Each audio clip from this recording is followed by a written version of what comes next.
Hello students, कैसे हैं आप? मैं भी बहुत अच्छा हूं।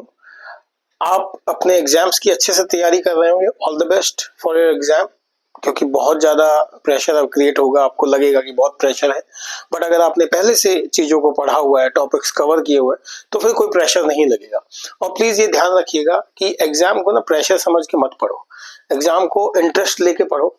पेपर जो बुक्स हैं उनको बड़े इंटरेस्ट से पढ़ोगे तो आपको समझ में भी आएगा, आप उसको अपने दिमाग में बैठा भी पाओगे कंसेप्ट्स को, और उसको इजीली सॉल्व कर पाएंगे जो भी न्यूमेरिकल्स आपके हैं। ठीक है, आज हम अपना टॉपिक शुरू करते हैं, इक्विपोटेंशियल सरफेस। देखो, जैसा कि नाम बोलता है इक्विपोटेंशियल सरफेस। इक्विपोटेंशियल मतलब वो सरफेस जिसके हर पॉइंट पे मेरा इलेक्ट्रिक पोटेंशियल क्या है, सेम है। इक्विपोटेंशियल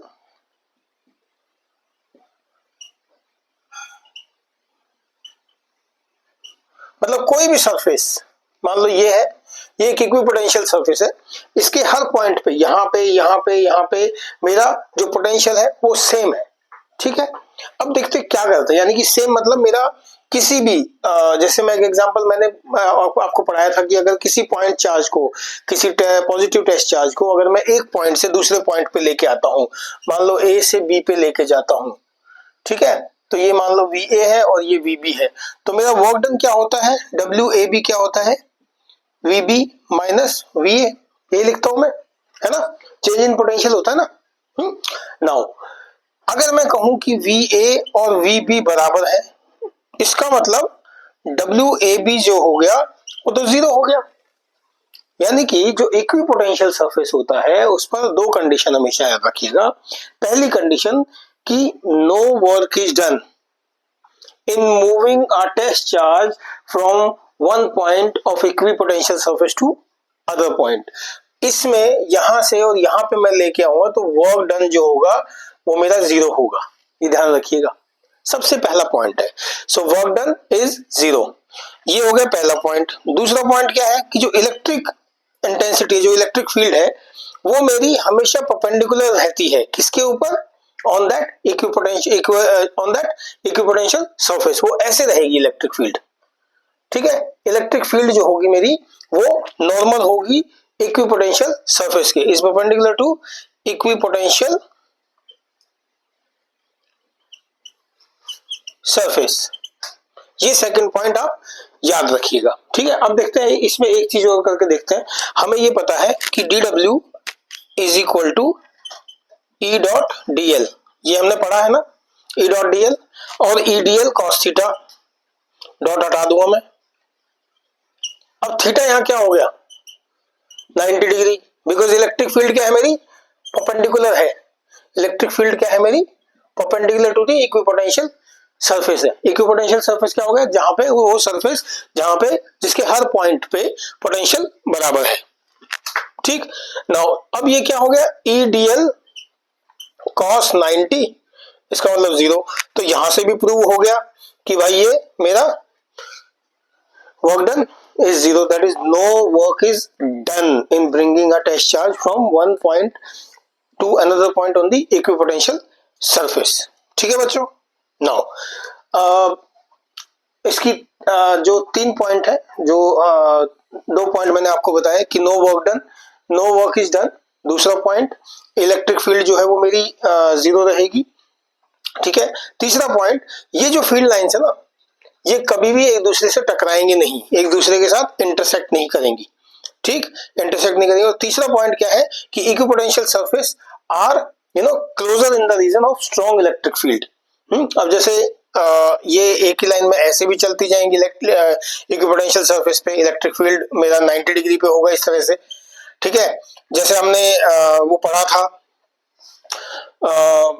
जो अपनी इक्विपोटेंशियल सरफेस जो हमने पढ़े थे, उसमें क्या है हमारा कि जो फील्ड लाइन, जैसे मान लो पॉजिटिव टू नेगेटिव है, यहाँ पे पॉजिटिव है और यहाँ नेगेटिव है, तो ऐसे फील्ड लाइंस हमने पढ़ी थी ना, इलेक्ट्रिक फील्ड लाइंस।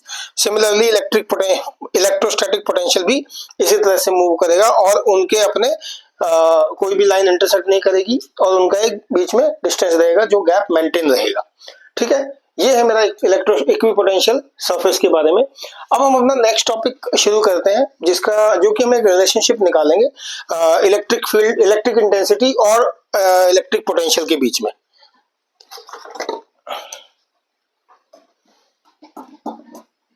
बहुत ही सिंपल है। देखो उसमें क्या है, पोटेंशियल ग्रेडियंट निकालना है हमने, और पोटेंशियल ग्रेडियंट ना आपका बहुत काम आता है जब आप न्यूमेरिकल्स करते हैं या कोई सॉल्यूशन निकालते हैं किसी एक्सपेरिमेंट में, तो पोटेंशियल ग्रेडियंट की बहुत वैल्यू है। मैं वो भी बताऊंगा कि वो कैसे निकालना है और क्या उसमें साइन कॉनोटेशन यूज करनी है। ठीक है, okay. So relation between electric field and V, E and V के बीच का एक रिलेशनशिप निकालते हैं। देखो ये मेरा इक्विपोटेंशियल सरफेस है, ठीक, सेम डिस्टेंस है, मान लो ये है, ठीक। ये मेरी यहां से फील्ड लाइन जा रही है, मुझे एक पॉइंट यहां से लेके और यहां तक मूव कराना है। यहां पे मान लो मेरा dv मेरा पोटेंशियल है और dr डिस्टेंस पे मेरा इस पॉइंट से लेके, यहाँ पे प्लस क्यू चार्ज है, इस पॉइंट से लेके और मुझे इधर मूव करना है। मान लो ये एक एक्सिस है, एक्स एक्सिस मान लो इसको, ठीक है। मेरी इलेक्ट्रिक फील्ड क्या है, ऐसे 90 डिग्री है, तो मैं 2D सरफेस और 2 डायमेंशन में कैसे दिखाऊंगा, ऐसे कि यहां मेरी इलेक्ट्रिक फील्ड है, इलेक्ट्रिक फील्ड इंटेंसिटी, ठीक। इसके ऊपर वेक्टर लगा देंगे, ठीक है।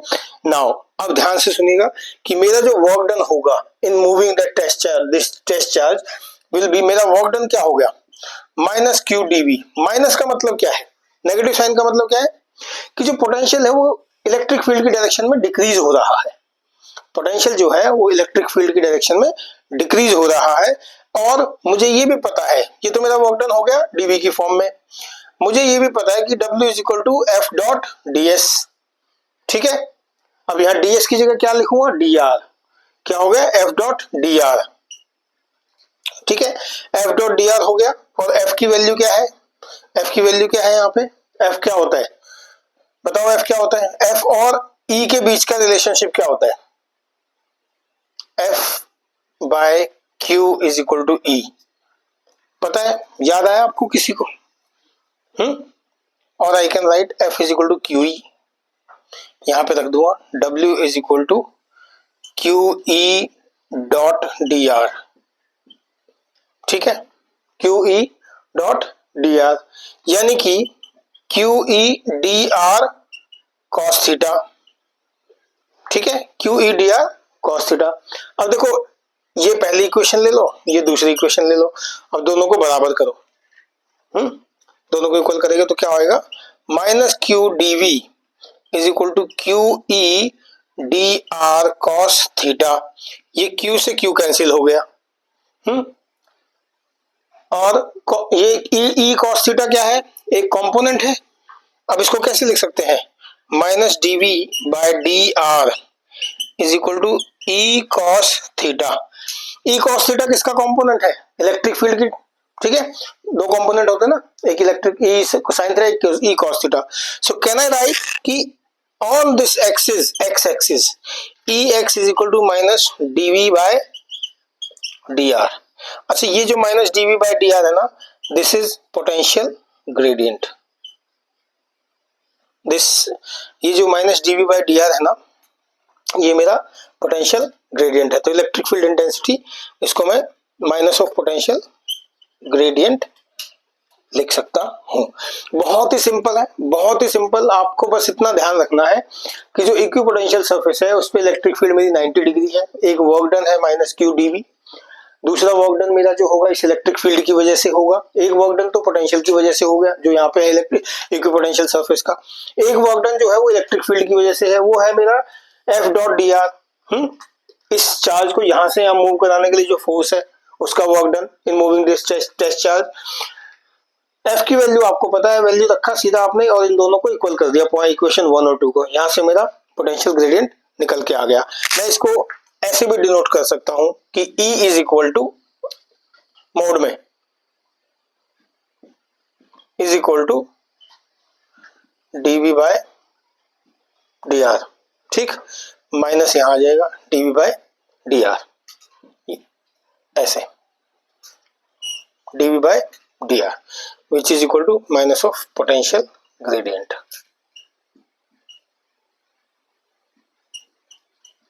ठीक है बच्चों, ये छोटे छोटे दो टॉपिक्स हैं, बहुत ही छोटे हैं, आप इनको याद करिए। कोई इसमें डाउट हो तो मुझसे पूछिए। मेरा वीडियो शेयर करें, कमेंट करें, लाइक करें और अपने दोस्तों को बताएं। कि भाई इस टॉपिक के बारे में अगर उनको भी समझ में ना आए तो मुझे कमेंट करें। Thank you so much.